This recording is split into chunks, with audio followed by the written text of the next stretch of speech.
Un saludo cordial para todos. Me presento, mi nombre es Víctor Javier Cruz García.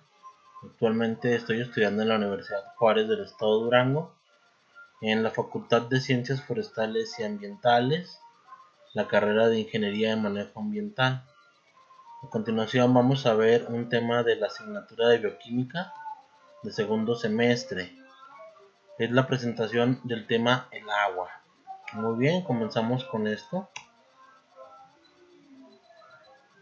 A continuación pues vemos el tema el agua. Vamos a hablar desde los puntos básicos, la introducción. El agua es la sustancia más abundante en los sistemas vivos. Como sabemos, pues probablemente la vida se originó dentro de un sistema de agua. Por ejemplo, los primeros organismos unicelulares se cree que nacieron dentro de un sistema acuoso. Otra de las cosas importantes acerca del agua es que es vital para las funciones metabólicas de todos los seres vivos. Hablando un poco de la historia del agua, pues sabemos que anteriormente todas las grandes civilizaciones siempre buscaban estar cerca donde estuviera, por ejemplo, el mar, donde estuvieran los ríos, los lagos. Esto porque les permitía tener bastante comida cercana, porque iba a haber animales, iban a poder utilizar el agua para empezar a utilizar las técnicas de cultivo. Las antiguas civilizaciones también le daban un carácter de elemento sagrado. Se suponía, ¿verdad?, para muchas de las civilizaciones que el agua era proporcionada por los dioses, por lo cual evitaban pues hacerlos que se enfurecieran para nunca tener que estar dependiendo del vital líquido para ellos. También podemos verificarlo en el tiempo. Por ejemplo, la cultura de los egipcios, ellos sobresalieron gracias a que estaban cerca del río Nilo, así como empezaron a utilizar el agua para el cultivo, lo cual les permitió pues ser una gran cultura, una gran civilización. Otra de las civilizaciones antiguas fue el Imperio Romano, que también destacó en el aprovechamiento y uso de agua, debido a que ellos ingeniaron sistemas para poder transportar agua hasta lugares y ciudades muy distantes. Al igual que los romanos, pues también los griegos poseían un gran control de la explotación de los recursos del agua. Ellos emplearon acueductos, cisternas, pozos, tenían formas de entonces estar filtrando el agua, de acumularla y utilizarla para otros procesos. Durante la historia vemos que en el periodo de los siglos V y hasta el siglo XV, pues hubo una gran influencia de la iglesia sobre la ciencia. Muchas cosas que se desconocían le daban siempre una explicación en base a la religión. Entonces fue cuando también empezaron a utilizar el agua de forma, pues dándole una forma muy importante, por ejemplo usando el agua bautismal, o por ejemplo sabían que con el agua podían lavar sus pecados.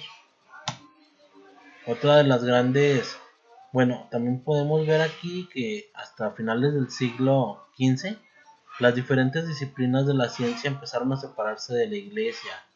Esto para poder buscar las respuestas a los fenómenos naturales. Se hacían preguntas acerca de los elementos, quién los había creado, cómo estaban en esa disposición en la Tierra. Y fue cuando poco a poco empezaron a cambiar su mentalidad.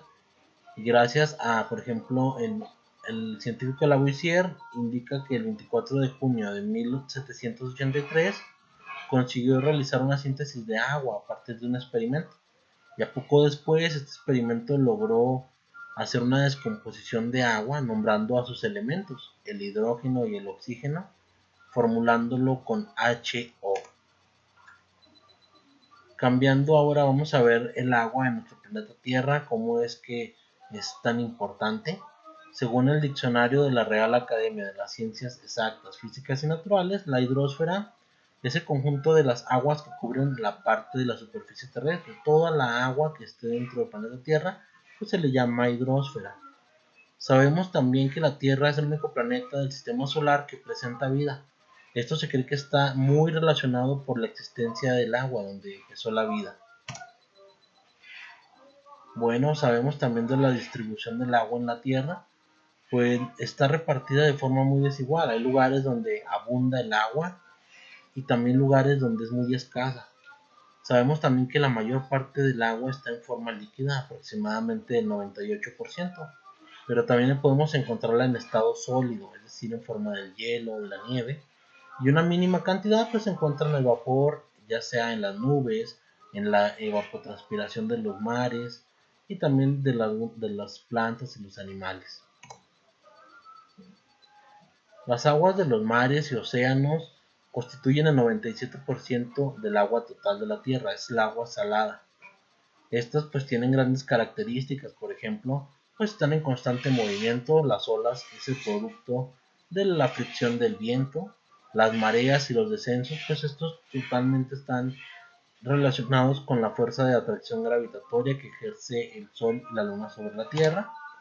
Otra de las características de los mares, pues también son que hay corrientes de agua caliente y agua fría que se desplazan de un lado a otro, ¿verdad? Esto es debido también a la rotación terrestre. Sabemos que entonces van cambiando las estaciones del clima, lugares que estaban muy helados, pues empiezan a calentarse y es cuando el agua empieza otra vez a distribuirse y pues esto también favorece a la vida. Otras especies van buscando un lugar más cálido. Además sabemos que el agua común pues tiene una alta salinidad. El cloruro de sodio, la sal común, que sería la más abundante, el peculiar sabor del agua de mar pues es totalmente salado. También otro de los fenómenos del agua del mar pues sabemos que la temperatura disminuye a la profundidad porque los rayos del sol pues solamente llegan hasta cierta cantidad de agua superficial y es la que está en ese momento con una alta, bueno, en otra temperatura. La presión de los mares y los océanos también varía, porque sería una atmósfera de la presión de la superficie hasta 1000 atmósferas ya en el océano profundo. Esto también va condicionando las criaturas que viven en cada tipo de presión del mar, pues porque tienen que tener otra densidad ósea, tienen que tener otra manera de poderse alimentar, de aprender a subsistir. Eso es lo que ha hecho la evolución. También tenemos los mares y los océanos que son de gran importancia para los seres vivos, pues porque en ellos se encuentran plantas, algas, peces, crustáceos, moluscos, aves, mamíferos. Esto generalmente pues son grandes ecosistemas importantes. Hay muchas relaciones entre toda la vida que se genera en el agua. Sabemos también que el agua de mar representa el 70% de la superficie total del planeta, siendo por ello los principales moderadores del clima. Sabemos en los lugares donde hay mucha agua, pues hay un mejor clima, siempre porque pues esto permite que haya menos frío y que sea un clima más agradable. Por ejemplo, también los mares son una fuente de recursos alimenticios para el hombre, ¿verdad? Porque se obtienen grandes recursos, puede ser la sal, puede ser el gas natural, los metales preciosos, el petróleo. Ahora vamos a hablar acerca del agua continental o también conocida como el agua dulce. Esta solamente representa el 3% del agua en la Tierra. Se suelen llamar aguas dulces porque pues carecen de sales. Y también las aguas continentales que se presentan en estado líquido son los ríos y torrentes. Estas son los corrientes de agua permanentes. Lagos y lagunas que pueden ser naturales o artificiales. Son acumulaciones de agua más o menos extensas. El agua subterránea, que son las aguas procedentes de las lluvias y de las precipitaciones, del deshielo, se filtran en el terreno y se forman grandes acuíferos, ya sea que nuevamente se reintegran a los ríos y los lagos, o también pueden llegar nuevamente hasta el océano. Las aguas continentales que se presentan en estado sólido también son los glaciares alpinos. Esto se refiere a las grandes masas de hielo que están arriba de las montañas. También sabemos que estas masas de hielo pues en ocasiones logran pasar a un estado líquido y nuevamente estarían llegando a los ríos o nuevamente a los acuíferos. En la atmósfera podemos encontrar el agua en estado gaseoso, en el vapor de agua, las nubes o los pequeños cristales de hielo que se forman. Vamos a ver también el ciclo hidrológico, también llamado ciclo del agua. El agua en la Tierra se encuentra en constante movimiento, está recirculando entre la hidrosfera, la atmósfera, la geosfera y la biosfera. El responsable de que todos estos movimientos sean siempre infinitos, pues es la energía del Sol que hace posible los cambios en el estado del agua, la fuerza de gravedad terrestre que también hace que circule el agua de las montañas hasta el mar. Siempre está en constante movimiento. Por ejemplo, empieza con la evaporación. Esto consiste en el paso del agua líquida, se forma vapor. Esto se produce por el calentamiento de la energía del sol. Este vapor en los océanos pues, se produce a gran escala. También otro de los procesos del ciclo del agua es la transpiración. Es el agua que pasa a un estado gaseoso desde los organismos vivos, ya sean los animales, en los vegetales.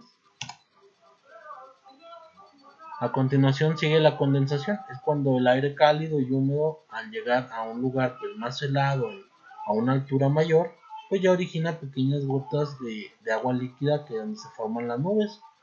A continuación es la precipitación, cuando ya se juntan muchas gotas de agua en las nubes, estas se enfrían y puede caer hasta nieve, según sea la condición del clima en el lugar, ¿verdad? Puede ser lluvia, granizo, nieve, y cae nuevamente hacia la tierra el agua que ya estaba en las nubes. También tenemos el proceso de la infiltración. Esto ocurre cuando el agua precipitada se alcanza el suelo, penetra las rocas y el terreno y llega nuevamente hasta los depósitos denominados acuíferos. Sabemos pues ya estos el hombre los puede volver a utilizar. Esta agua también llega a los ríos, a los lagos y puede otra vez desembocar en el mar. Es como vemos en esta ilustración, ¿verdad? El ciclo del agua pues es totalmente infinito, ¿verdad? No tiene un principio ni un fin y pues siempre se está repitiendo todo el momento y gracias a este ciclo de vida, gracias a este ciclo del agua es que la vida tiene pues lugar en la planeta Tierra.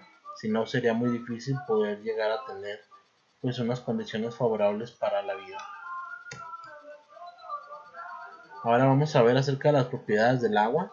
Sabemos que hasta el siglo XVIII se creía que el agua era un elemento.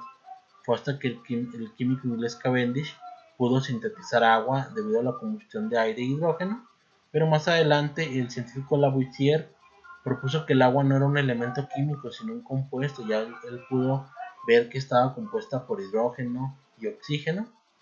Sabemos dentro de las propiedades del agua que la hacen particulares son las siguientes. El agua es la única sustancia que existe en temperaturas ordinarias en los tres estados de la materia.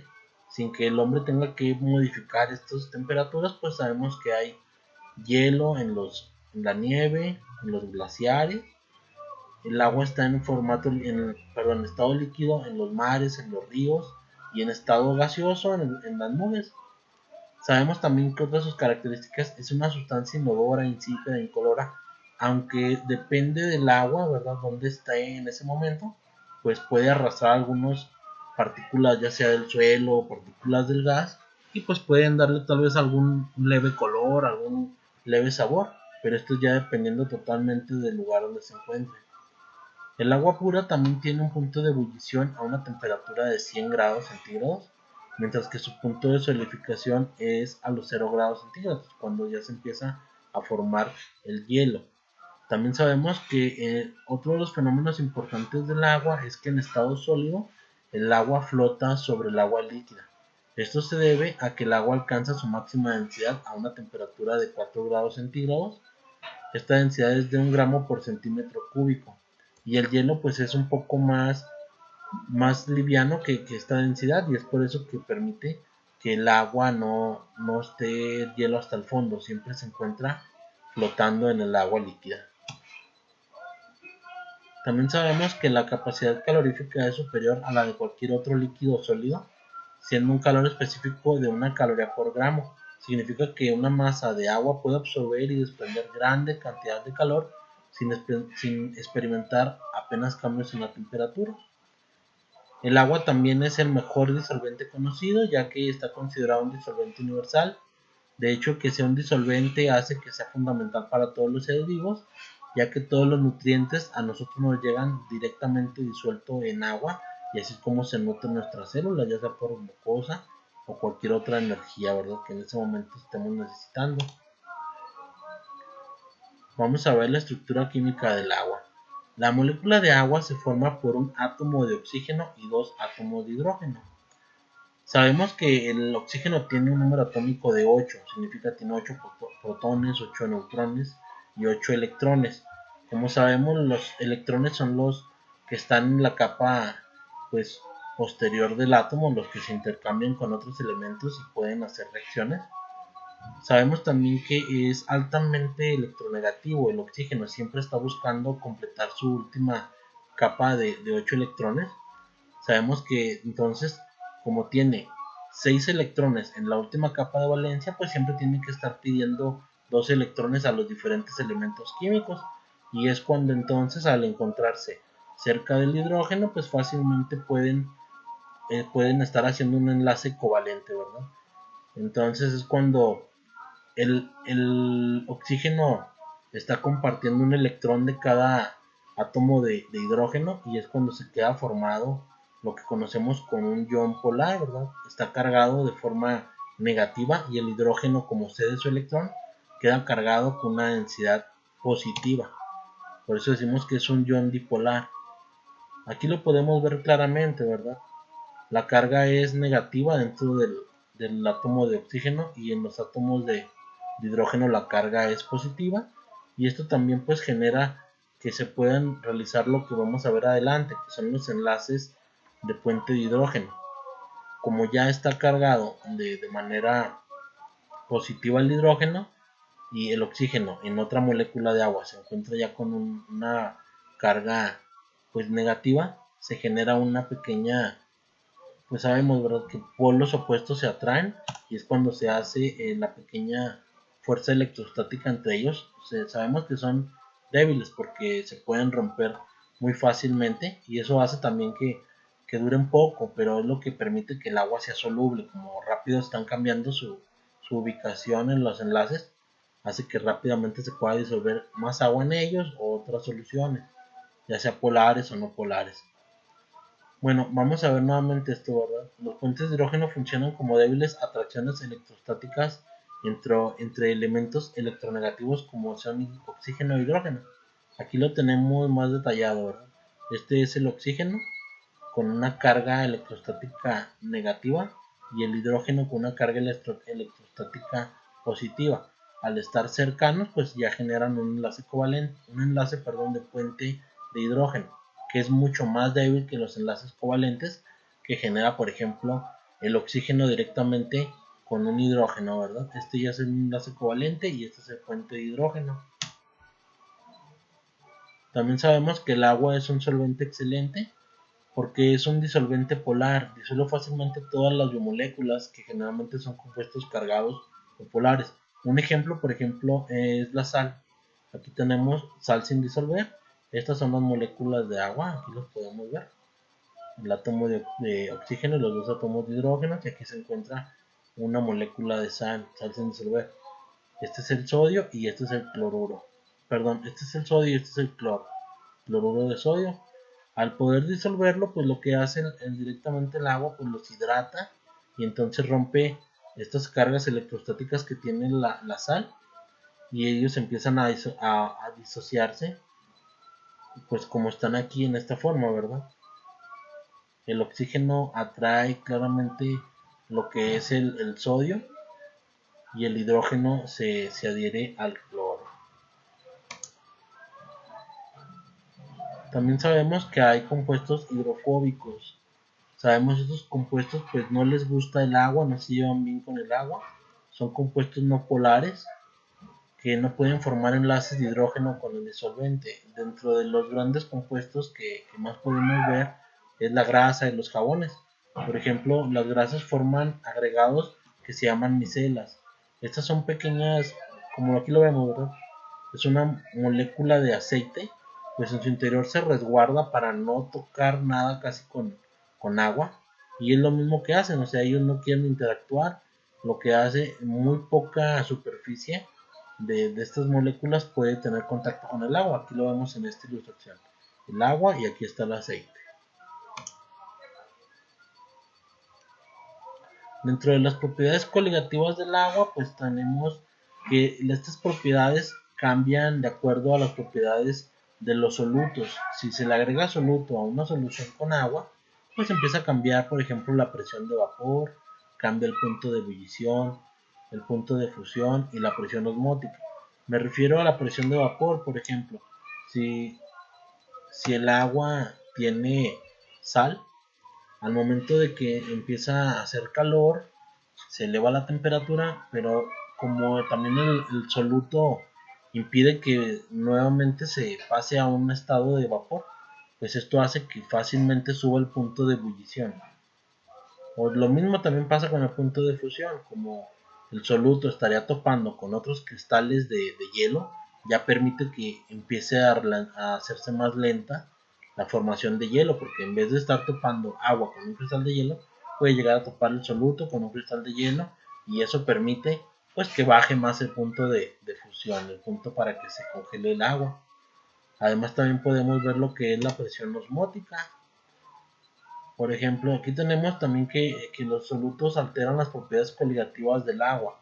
A una presión de una atmósfera, el agua hierve a 100 grados centígrados y se congela a 0 grados. Pero si agregamos un soluto, esto impide que empiece a subir el gas y hace que suba su punto de ebullición. De manera muy similar, pues una gota de agua no forma cristales de hielo si las moléculas chocan con el soluto en vez del agua. Bueno, ahora vamos a ver lo que es la presión osmótica. Las moléculas de agua tienden a trasladarse de una región elevada de concentración de agua a una de concentración menor. Cuando dos soluciones acuosas diferentes están separadas por una membrana semipermeable, esto significa que es una membrana que nada más va a dejar pasar las moléculas de agua, pero no del soluto. Entonces se produce la presión osmótica, que es la fuerza necesaria para oponerse a este movimiento. Aquí lo podemos ver en esta pequeña ilustración, ¿verdad? Esta membrana verde es la membrana semipermeable, perdón. Aquí vemos, está el, el, el agua, son este líquido de color naranja, me parece, amarillo. Y el soluto son estas moléculas de azúcar en rojo. Sabemos entonces que van a pasar, el agua va a pasar al lugar donde había menos, ¿verdad? Entonces es cuando se produce la presión osmótica. Vemos también que la osmosis es el movimiento de agua a través de una membrana semipermeable impulsado por diferencias en la presión osmótica. Las soluciones de igual osmolaridad se denominan isotónicas. Una célula rodeada por una solución isotónica no gana ni pierde agua, está en equilibrio. Cuando una solución es hipertónica es aquella con una osmolaridad mayor. Quiere decir pues que tenía mayor... Bueno, esto quiere decir que si la célula se encoge al salir de ella. En una solución hipotónica la osmolaridad es menor y las células se hinchan. Bueno, ya con esto damos por terminado el tema. Quiero también dar mi agradecimiento a todos los presentes por la atención brindada a esta presentación y de manera muy especial a la docente, la doctora María Angélica Martel Nevares, por brindarnos el espacio para desarrollar el tema. También anexo en este momento la bibliografía por si gustan verificar la información con la cual saqué esta presentación. Ya por mi parte sería todo y muchas gracias por su atención.